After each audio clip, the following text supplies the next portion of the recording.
problema está quando a gente, por não ter confiança mais na política, eleger qualquer pessoa que muitas vezes não se preparou para aquilo. E esse processo eleitoral precisa ser um processo que corrija essas distorções todas que a gente está colocando aqui. Mas você vota no candidato que você acha que tem condições, e não naquele que está lhe pagando, porque aquele que está lhe comprando, está comprando seu voto, e você está vendendo a sua dignidade. Você tem que honrar seu voto, você tem que ter dignidade para votar, escolher seu candidato correto, estudar o candidato, para não acontecer isso que está acontecendo no nosso país. O Diálogo em Família é um espaço de juntar as pessoas para o exercício da cidadania e da liberdade de expressão, com o propósito de defesa da Constituição e do Estado Democrático de Direito, ambiente suprapartidário e de pessoas sem partido algum. Se você é uma pessoa preocupada em assuntos de interesse nacional, junte-se a nós.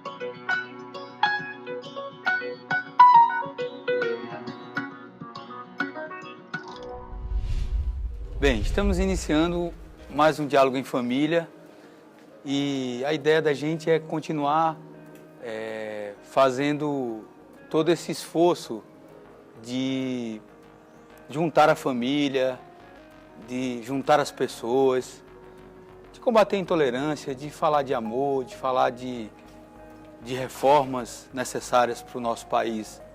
E mais adiante, de falar de liderança, da importância das eleições e de como que cada um tem sentido esse momento da vida nacional e que contribuição a gente pode dar para que as pessoas, assim como a gente, dê sua contribuição, né? Estamos aqui nesse parque fazendo esse diálogo e é possível que outras pessoas nos vendo aqui possam também fazer isso. Essa é a ideia, na verdade. Com certeza. A gente tem que criar e educar nossos filhos, ensinando eles, lutando contra a intolerância, o preconceito. Isso é que temos que fazer no nosso lar, né? Para que as pessoas respeitem outras pessoas, ser humano, independente que ele seja. A gente tem que respeitar o negro como o branco, respeitar as pessoas, as lésbicas, os gays, enfim, são tudo pessoas humanas, são como nós, seres humanos. E merece nosso respeito e a nossa consideração. É isso que nós temos que passar para os nossos filhos. Essa educação dentro de casa, que a educação é base de tudo. Creio eu. Verdade. A educação vem de dentro, né? De dentro para fora. Adianta eu levar meu filho. Não, na escola educa não. Se eu não estou educando, como é que a escola vai educar? Se meu filho, dentro de casa, me vê fazendo coisas horríveis, será que ele vai ser educado lá na escola com coisas boas? Não, ele vai aprender comigo e vai jogar para os amigos. Ah, minha mãe faz, meu pai faz. Não, acho que a educação primeiro vem de dentro de casa, né? A gente passa para os amigos na escola, amigos de trabalho, amigos de convívio e assim sucessivamente, como educação, como saúde, né? Como tudo. E o espelho dos filhos são os pais. Se os pais passam uma boa educação, né? Com certeza no futuro vão ser grandes homens e grandes mulheres. Até porque nosso país precisa disso. Hoje o nosso futuro é as crianças, então tem que dar uma boa educação às crianças para que no futuro o nosso país volte a ser um Brasil melhor para todos, porque hoje precisamos disso, de amor, né, de tolerância, como foi citado por Conde, porque nosso país é muito intolerante, muito racista. E isso não pode acontecer porque somos seres humanos.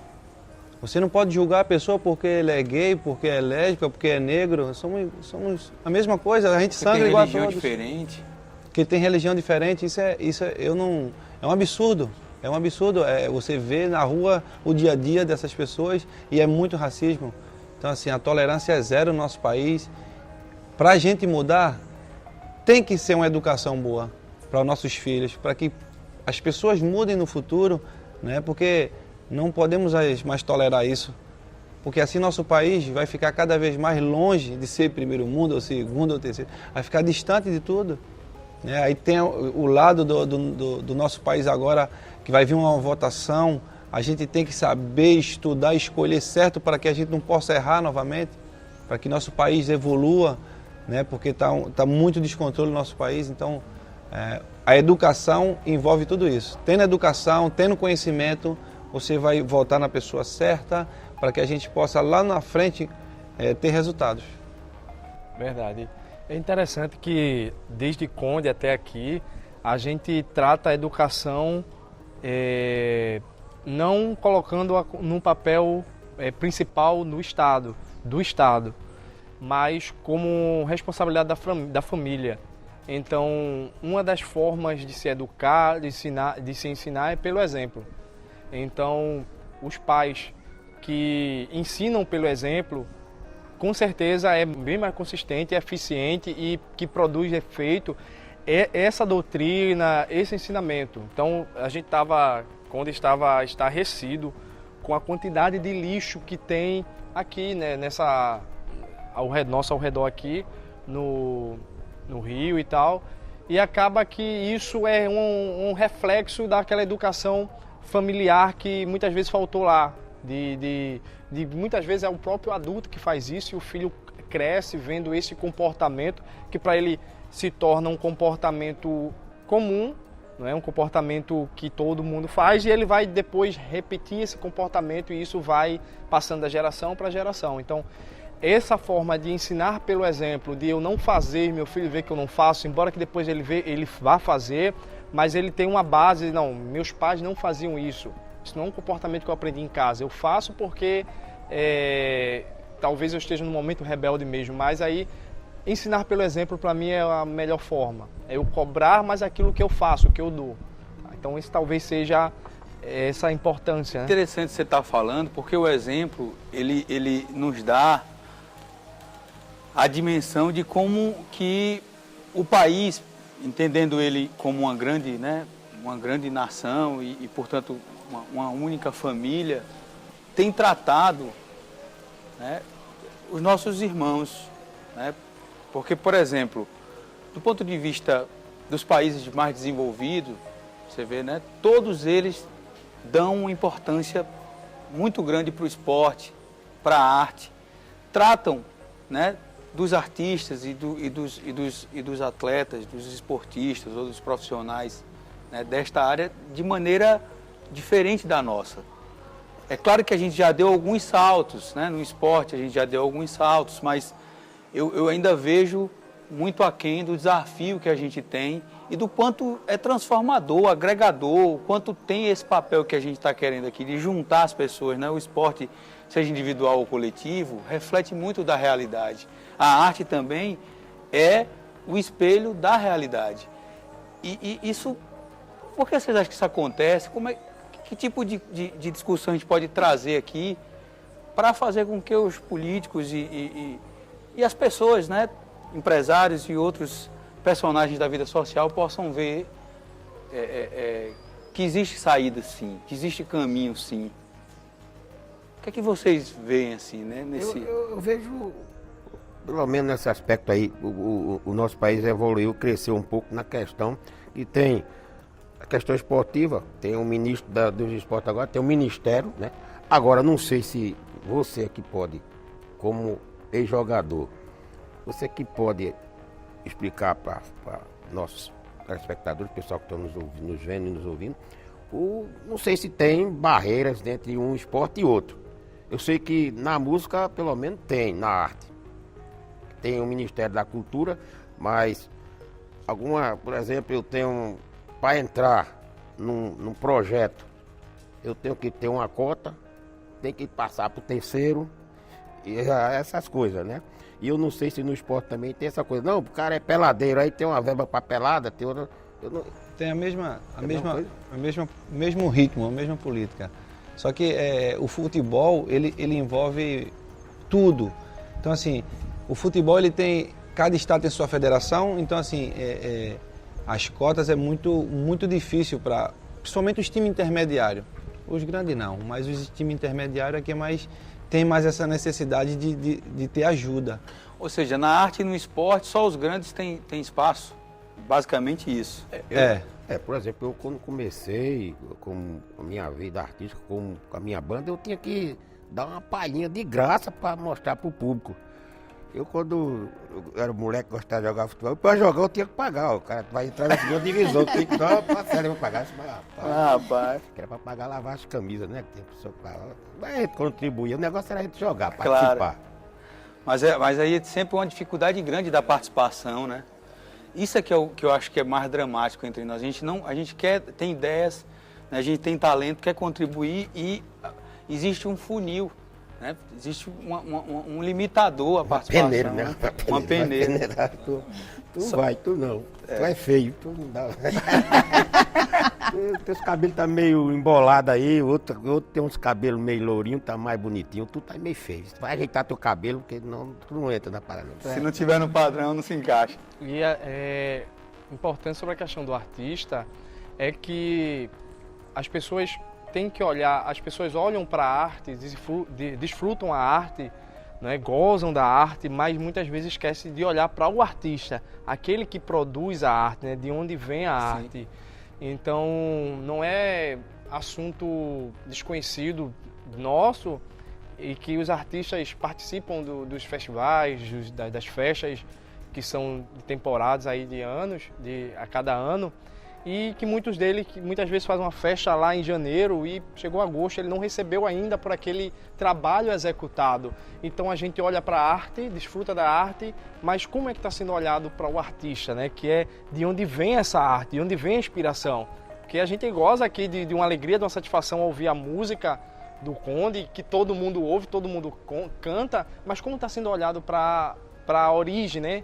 De onde vem essa música, de onde vem essa arte, como se olha para o artista. A gente vê que o olhar para o artista é um olhar, não é um olhar com prazer, com respeito. A palavra correta é essa, respeito, tá? Com o próprio artista que tem que se virar. Desdém, né? Com desdém. Quando você fala esse olhar, você está se referindo aos grandes, né? Ou às estruturas que financiam. Exatamente, as estruturas que financiam, o poder público, as iniciativas privadas também, né? Por trás também tem os empresários, mas quem contrata, né?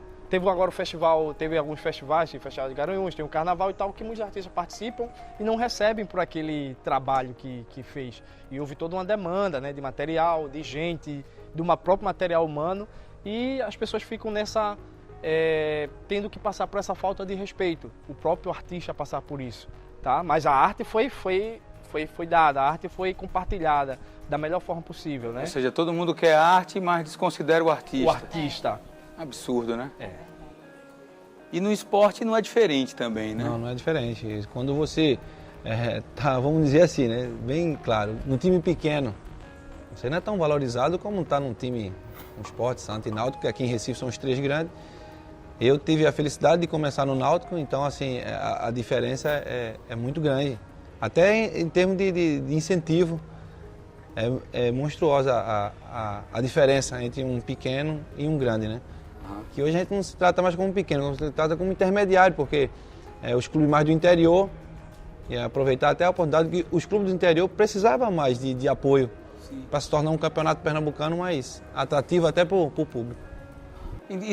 Isso acontece em toda esfera, né? Não é só aqui no estado, em outros estados deve ser uma réplica do que é aqui, né? Isso é um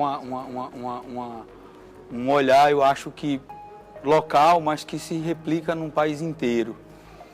E isso vai dando para a gente, eu acho que uma dimensão de que tanto o artista quanto o atleta precisa fazer isso que nós estamos fazendo aqui, né? Eu acho que se nós que somos menores, somos pequenos, entre aspas, do ponto de vista do que nós temos de alcance, né? Seja de alcance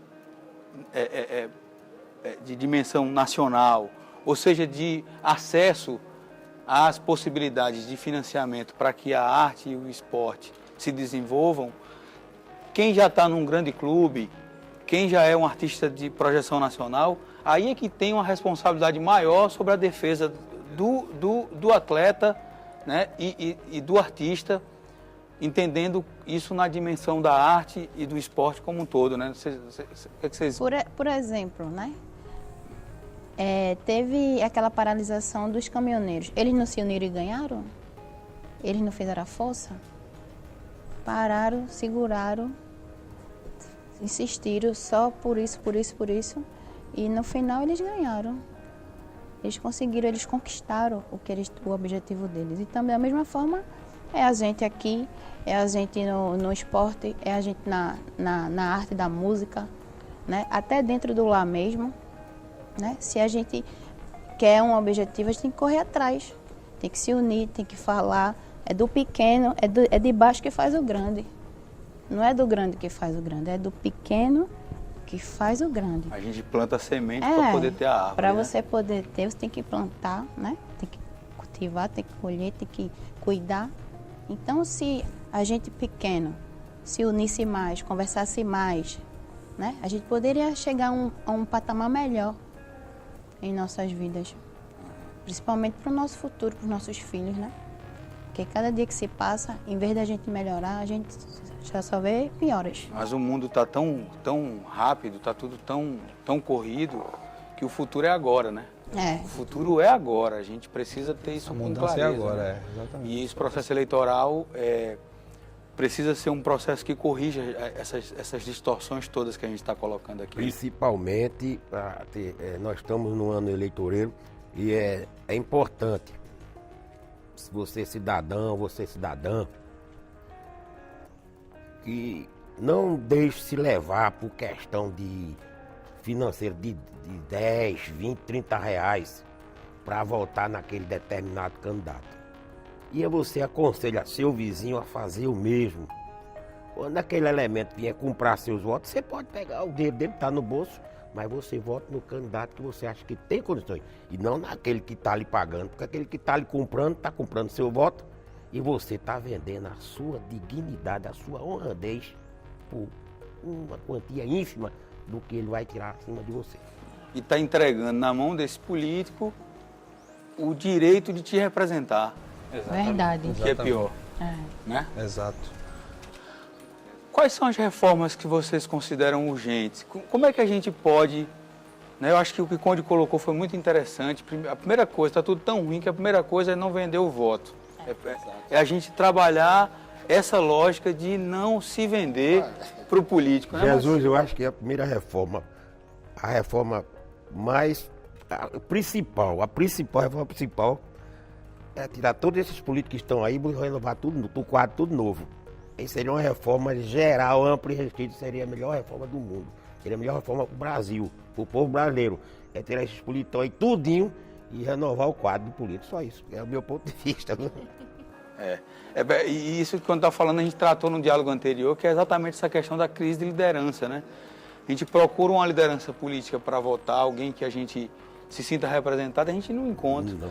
É tão difícil, que eu falei e vou repetir, a gente procurou para fazer o diálogo em família vários políticos, de todos os campos que vocês imaginarem, não foi só de um lado ou de outro, de todos os lados. Nenhum deles, nenhuma organização política partidária se comprometeu ou se dispôs a vir fazer o diálogo com a gente. O que é estranho, né? É claro. Porque quem mais... Um representante do povo, ele que tinha que... E quem trata, porque a política é coisas da cidade. Né? Quem trata das coisas da cidade e a família é célula da cidade, aí não tem interesse. E o que, como ele falou, recai numa certa desconfiança das pessoas com os políticos, mas o problema não está aí. Eu acho que o problema está quando a gente, por não ter confiança mais na política, eleger qualquer pessoa que muitas vezes não se preparou para aquilo, para ocupar um cargo no Legislativo, no Executivo.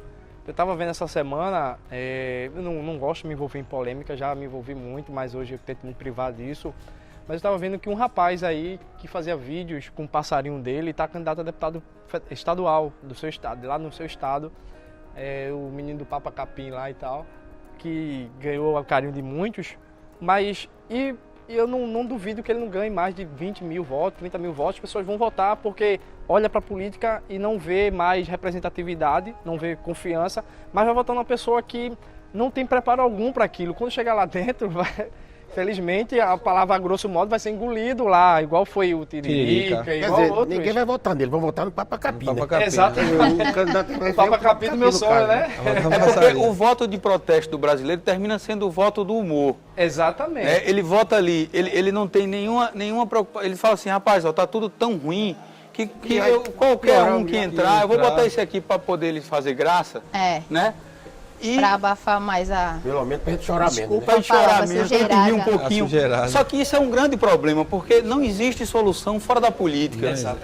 A política precisa existir na vida social. Com certeza. E quem diz que isso não é verdade, quem diz que o político não merece a nossa consideração, nosso respeito, nosso ouvido, é quem quer exatamente que a gente não fale também. É verdade. Né? Então, falar e ouvir, eu acho que é o grande desafio que está dado para essa eleição. É a gente poder ter esse espaço de abertura, né? É verdade, a mudança começa pela gente. Agora, o desenvolvimento de um país vem dentro da política. O desenvolvimento de um país, o crescimento de um país está dentro da política. Na política. Nossos representantes, exatamente. As pessoas às vezes associam a política ao político, né? É difícil dissociar isso, mas é ruim quando a pessoa passa a odiar a política. Né? Porque a política não é o político, não é a pessoa que está lá, mas são as coisas da cidade. Então, quanto mais a gente se afasta da política, as pessoas se afastam da política, mais ela abre o campo aí de atuação dos mau caráteres, né? E tal. O poder da fiscalização da população, quando ela se afasta da política, se torna pequeno. Então, a população deve tentar se interagir, saber qual é a proposta de determinado grupo, o que é que defende e o que é que está sendo feito. Embora que não goste dos políticos, né, por questões de moralidade, de outras questões, mas não se afastar da política, porque elas são as coisas da cidade, na coisa da cidade. Então, fica ruim quando a população começa a se afastar da política, como a gente vê hoje com a população brasileira. Claro que alguns com interesses e tal se aproxima mais por questão de interesse pessoal, particular, pessoal, mas a grande massa hoje, ela não gosta, ela não vai ver o horário político lá porque ela não confia no cara que está falando e acaba se afastando do que é interessante para nós, né? Das decisões que são tomadas lá que vai impactar aqui na nossa reunião, que estamos aqui, que se a gente não se preocupar, talvez a gente nem possa nem se reunir um dia. Né? E é interessante porque o que você falou é muito, muito importante, porque muitas vezes o que é que a gente faz? A gente se afasta da política porque a gente acha que é só mentira, e a gente não leva para aquele ambiente a verdade. E não estimula que pessoas verdadeiras, sinceras, que têm uma história, né, participe da política e possa, né, com a sua história de vida e com a sua história, como cada um aqui tem, poder dizer para que veio, o que é que pensa, não sobre os seus interesses pessoais, né, mas sobre a coletividade. Né? Como é que a gente tem espaços como esse aqui, né, que são importantes de convivência da família, da prática do esporte, da saúde, em mais lugares, com mais pessoas tendo acesso. Né? Isso só vai ser possível se no ambiente da discussão política, no ambiente da eleição, a gente tiver esse espaço para discutir. Seria tão bom que a gente tivesse esse debate aqui, né? Sempre, né? Junto com os políticos. Sim, seria bom. E a própria sociedade, quando ela vê e dizer, poxa, ali não tem finalidade política, são pessoas sem partido, e trazer essa reflexão, né? Porque a gente até aqui são pessoas que refletimos, mas quando tem pessoas que muitas vezes não param para refletir isso, esse debate aqui é formador de opinião, não tem para onde, é formador de reflexões, tá? Da própria reflexão. Que hoje eles não, por exemplo, tem políticos ali conversando, algumas pessoas não se aproximariam daqui por essa repulsa, né? A desconfiança, né? Que já tem. Exato, a desconfiança. Mas quando a gente traz esse debate no nosso dia a dia, lá na minha faculdade, você como pessoal do trabalho, a gente na nossa casa, isso aí vai passando, né? Como um bom vírus, digamos, né? Vai passando para todo mundo e isso vai... O vírus do amor. O vírus do amor, né? Mas isso é que falta, né? O debate. A falta de confiança é tanta da população nos políticos, né? Vai se afastando cada vez mais. Aí falta isso aqui, o debate. Você tem que saber a opinião do Conde, escutar, absorver a de Roberta, a de César, para ter esse debate. que assim o país evolui. Porque você está debatendo uma coisa e cada um tem uma opinião e você vai ganhando a confiança da outra. Mas quando não tem debate, não tem conversação, aí só faz isso, a população cada vez mais se afasta. E isso que quando citou é o fator principal. Não se vender por 10, 20 reais, 30. Você tem que honrar seu voto, você tem que ter dignidade para votar, escolher seu candidato correto, estudar o candidato, para não acontecer isso que está acontecendo no nosso país. Cada vez mais desorganizado e descontrole. E que nos envergonha, né? Envergonha todos nós, né? Somos brasileiros. Esteja onde estivermos, vamos ser brasileiros, seja em Pernambuco, em outro estado, até fora do país. A gente se envergonha do que está acontecendo. Porque ninguém quer ver o seu país numa situação que ele se encontra agora. E para a gente mudar isso, só é possível se a gente se abrir, se a gente juntar o país, se a gente poder ouvir o que o outro pensa e o outro nos escutar sem que a gente precise brigar. Porque diferenças vão existir sempre. Nós não somos iguais, cada um é um universo, né, Conde? É uma mensagem, uma ideia. Agora, a gente tem pontos de convergência, né? Então, do ponto de vista jurídico, nós precisamos assegurar que a Constituição seja respeitada, que o Estado Democrático de Direito seja assegurado para todos nós. Politicamente, a gente precisa ser capaz de ouvir todo mundo, de A a Z, e todo mundo com as suas posições precisam também ouvir as nossas e respeitar as nossas opiniões. E socialmente a gente precisa envolver o máximo possível de personagens da vida social, cada um com o seu olhar, com a sua realidade, vai dizer exatamente o que a gente está dizendo aqui, pelo amor de Deus. Vai dizer que a gente precisa ser mais solidário, que a gente precisa ser mais próximo, que a gente precisa se enxergar como família. Esse diálogo aqui foi uma coisa excelente, foi cada qual aqui expôs a sua opinião, seu ponto de vista. E isso é muito bom para a família brasileira, porque aqui a gente leva a nossa opinião, você em casa ouve, absorve, vê e pensa e reflete o que foi dito e o que foi discutido aqui. O nosso país, a crise do nosso país é os políticos dele estão. A crise do nosso país é os políticos que neles habitam. Essas pessoas que dirigem nosso país é que fazem essa crise que está acontecendo hoje. Porque o nosso país é um dos países mais ricos do mundo, nós temos aqui tudo.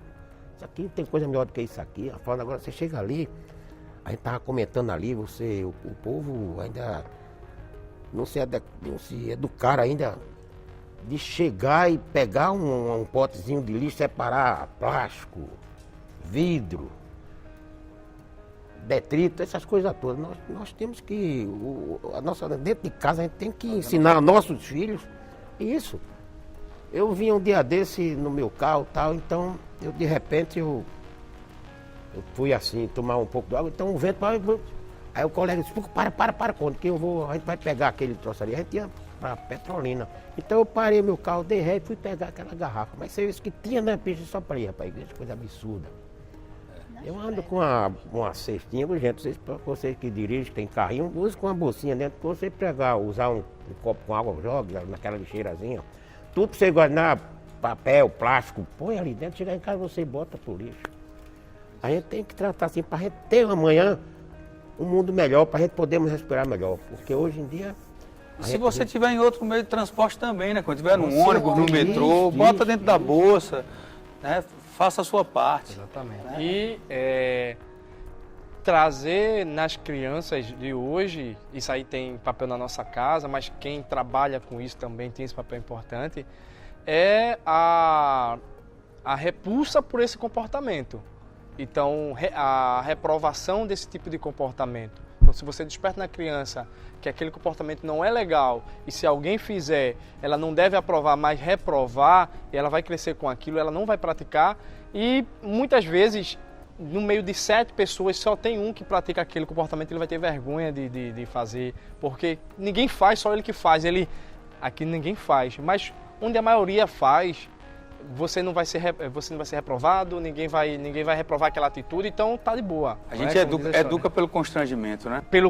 Educar pelo constrangimento. É né? verdade. Então, minha gente, a gente chega ao final de mais um diálogo. Foi muito importante, muito interessante, muito rico. Eu queria agradecer a presença de cada um aqui nesse diálogo.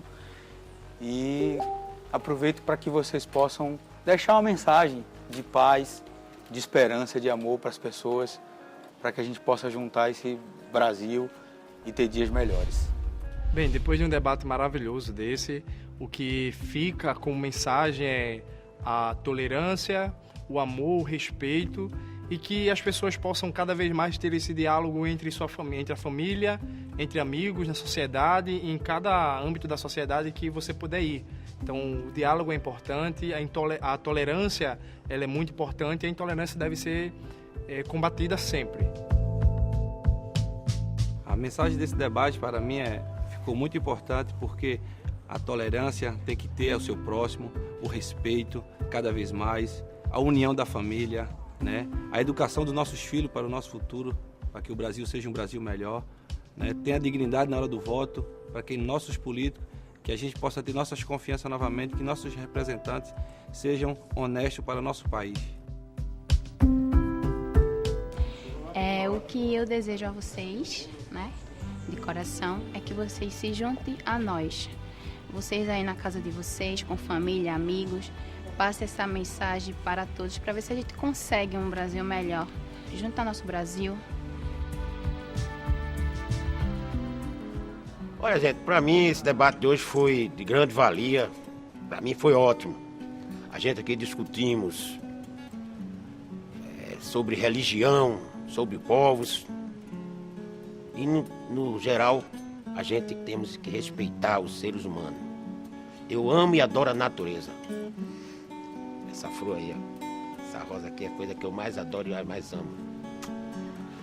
Na minha vida mando eu. Na minha vida mando eu. A liberdade tá aí, tá aí. Vamos, gente, tirar uma foto aqui, ó. A gente, família diversas.